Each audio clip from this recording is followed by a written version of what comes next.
Hello friends, હું જ્યોતિ ગજ્જર સુરતથી. આજે હું તમારી સાથે ચીઝ પનીર ચીલી પકોડા એટલે કે ચીઝ પનીરના સ્ટફિંગથી ભરેલા મરચાંના ભજીયા કેવી રીતે બનાવવા એની રેસીપી શેર કરીશ. લગ્ન પ્રસંગોમાં સ્ટાર્ટર તરીકે પીરસવામાં આવતા આ ભજીયા ખાવામાં બહુ જ ટેસ્ટી લાગે અને આ નાસ્તો ઘરમાં હોય એ જ સામાન વાપરીને ઓછી મહેનતે ઓછા ટાઈમમાં બનાવી શકાય. તો ચાલો આ મજેદાર રેસીપી શરૂ કરીએ. ભજીયા બનાવવા માટે મેં અહીં 200 ગ્રામ આવા ભાવનગરી મરચાં, જેને ફોફા મરચાં પણ કહી શકાય, એ લીધા. મરચાં પાણી વડે સારી રીતે ધોઈને ચોખ્ખા કરી લીધા છે.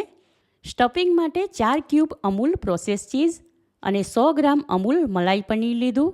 આ બંનેને નાના કાણાવાળી ગ્રેટર વડે ગ્રેટ કરી લઈશું. મરચાંમાં સ્ટફિંગ ભરવા માટે એની ઉપર ડીચ પાસેથી નીચે સુધી આ રીતે કટ લગાવીશું. ત્યાર પછી એમાં વચ્ચેના બીજ અને નસવાળો ભાગ કાઢી લઈશું. આમ તો આ મરચાં બિલકુલ મોડા હોય છે, તેમ છતાં તમને મરચાં કાપવાથી હાથમાં અગન બળે તો પહેલાં જ બંને હાથમાં સારી રીતે દેશી ઘી લગાવી લેવું, જેથી કરીને મરચાં કાપો તો હાથમાં જલન ન થાય. આ પ્રમાણે બાકીના મરચાં પણ કાપીને અંદરથી ખાલી કરીશું. હવે આગળ ભજીયા માટે ખીરું બનાવી લઈએ. એના માટે એક વાસણમાં 1.5 કપ બેસન લઈને ચાળી લીધું. હવે એમાં 1 ટેબલસ્પૂન ચોખાનો લોટ, 1 ટેબલસ્પૂન ઝીણી કાપેલી કોથમીર, 5 ટીસ્પૂન હિંગ, 5 ટીસ્પૂન હળદર, અડધી ટીસ્પૂન લાલ મરચું, સ્વાદ પ્રમાણે 1 ટીસ્પૂન મીઠું અને 5 ટીસ્પૂન કરતાં અડધો બેકિંગ સોડા ઉમેરીને મિક્સ કરી લઈએ. હવે ખીરું બનાવવા માટે 1 કપ પાણી લીધું. એમાં થોડું ઉમેરીને બેસનમાંથી પહેલાં સ્મૂથ પેસ્ટ બનાવી લઈશું.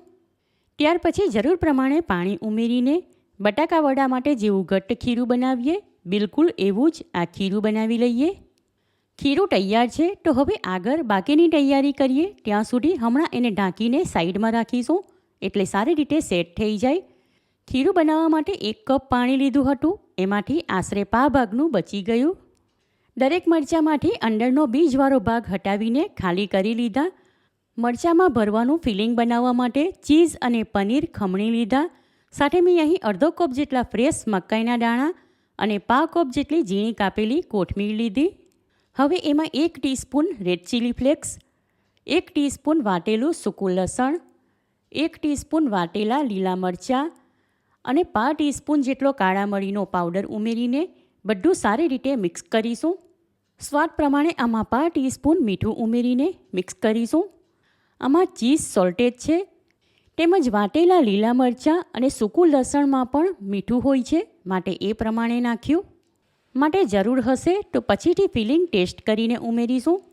ખમણેલા ચીઝ અને પનીર સાથે બધું સારી રીતે મિક્સ કરી લીધું. હવે ફિલિંગ તૈયાર છે, તો આ ટાઈમ પર એકવાર ટેસ્ટ કરી લઈએ. ફિલિંગમાં બધું જ બરાબર છે અને બહુ જ ટેસ્ટી છે, એમાં કંઈ પણ નાખવાની જરૂર નથી. હવે થોડું ફિલિંગ હાથમાં લઈને મરચાંમાં ભરીશું.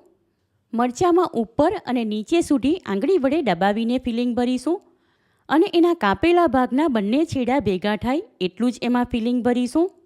કારણ કે વધારે પડતું ફિલિંગ ભરવામાં આવે તો આ ભજીયા ફ્રાય કરીએ ત્યારે એ ફાટી જાય અને એમાંથી ચીઝ બહાર આવે, જેથી કરીને તેલ પણ ખરાબ થઈ જાય. જેટલું ફિલિંગ હતું એમાંથી બધા જ મરચાં ભરી લીધા અને ફિલિંગ પૂરું થઈ ગયું. હવે આગળ ભજીયા સાથે ખાવા માટે એક ઇન્સ્ટન્ટ સોસ બનાવીશું. એના માટે એક નાની સાઇઝની વાડકીમાં 3 ટેબલસ્પૂન ટોમેટો કેચઅપ લીધો. હવે એમાં 2 ટેબલસ્પૂન જેટલું માયોનીઝ ઉમેરીને સારી રીતે મિક્સ કરી લઈએ. ઇન્સ્ટન્ટ સોસ રેડી છે. હવે આગળના સ્ટેપમાં મરચાંના ભજીયા બનાવીશું. એના માટે ખીરું બનાવીને રાખ્યું હતું, એ વાસણ ઉપરથી ઢાંકણ હટાવીને એમાં ચમચી વડે સારી રીતે હલાવી લઈએ. હવે ખીરુંમાં 2 ટેબલસ્પૂન જેટલું હુંફાળું તેલ નાખીને સારી રીતે મિક્સ કરીશું.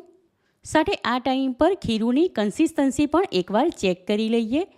એટલે ખીરું ઘટ્ટ લાગે તો એમાં પાણી ઉમેરવું અને પાતળું લાગે તો એમાં લોટ ઉમેરીને મિક્સ કરી શકાય.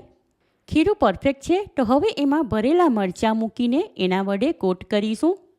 હવે આ ખીરું વડે કોટ કરેલા મરચાં ફ્રાય કરવા માટે બીજી તરફ તેલ ગરમ કરવા મૂકી દીધું હતું. એમાં લોટની એક નાની કણી નાખીને એકવાર એને ચેક કરી લઈએ.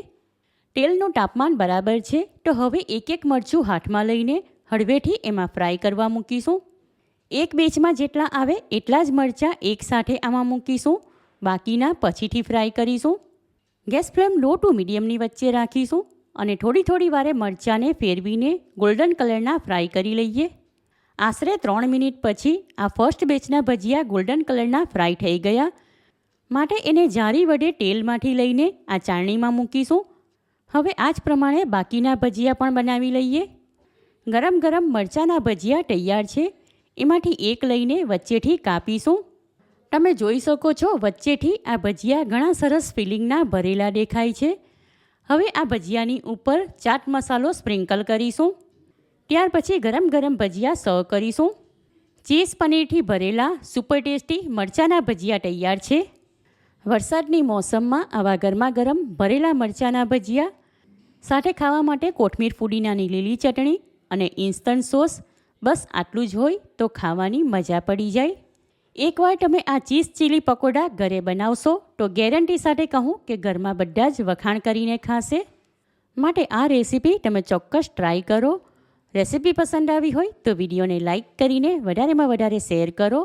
ચેનલ પર નવા હો તો સબસ્ક્રાઈબ કરીને બાજુમાં બેલ આઇકન પર ક્લિક કરો, એટલે આવનાર દરેક નવી રેસીપીનું નોટિફિકેશન તમને મળતું રહે. ફરી મળીશું એક નવી રેસીપી સાથે. Eat healthy and stay healthy.